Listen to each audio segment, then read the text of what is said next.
தேவதையை வெளியே கொண்டு வர்றது தான். அதை என்னைக்கு நீங்கள் உணர்றீங்களோ உங்களுடைய லைஃப் மாற ஆரம்பிச்சிடும். உங்களையும் உங்களை சுற்றி இருக்கிறவங்க லைஃப்பும் மாற ஆரம்பிச்சிடும். அதாவது உலகமே உங்களை நம்பலைனாலும் நீங்கள் உங்களை நம்பினீங்கன்னா உங்களோட வெற்றியை யாரும் ஸ்டாப் பண்ண முடியாது. மாறாக உலகமே உங்களை நம்பி நீங்கள் உங்களை நம்பலைன்னா யாரும் உங்களை வெற்றி பெற வைக்க முடியாது.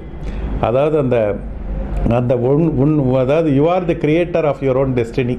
உன் வாழ்க்கை உன் கையில் இருக்குது, உன்னுடைய வெற்றி உன் கையில் இருக்குது அப்படின்னு என்னைக்கு சீக்கிரம் உணர்றீங்களோ அன்றைக்கி உங்களோட லைஃப் மாற ஆரம்பிச்சிடும். அப்படின்றது தான் எங்கள் அக்கா எனக்கு சொல்லிக் கொடுத்த அன்றைக்கி பாடம். அந்த மாதிரி எங்கள் அம்மா கிட்ட, எங்கள் அப்பா கிட்ட, எங்கள் அக்கா கிட்ட, எங்கள் அண்ணா கிட்ட இப்படி சுற்றி என்னோடய இன்ஸ்பிரேஷன் எல்லாமே வீட்டிலே இருந்ததுனால எனக்கு கடலூரே எனக்கு ஒரு பல்கலைக்கழகம் மாதிரி ஆயிடுச்சு. அதுக்கப்புறம் ரியல் வேர்ல்டு அதை யூஸ் பண்ணுறதுக்கான ஒரு ஆப்பர்ச்சுனிட்டியாக தான் இருந்தது. கடலூரில் நான் ஸ்கூல் முடிச்சுட்டு காலேஜ் எல்லோரும் எங்கள் வீட்டில் எல்லோரும்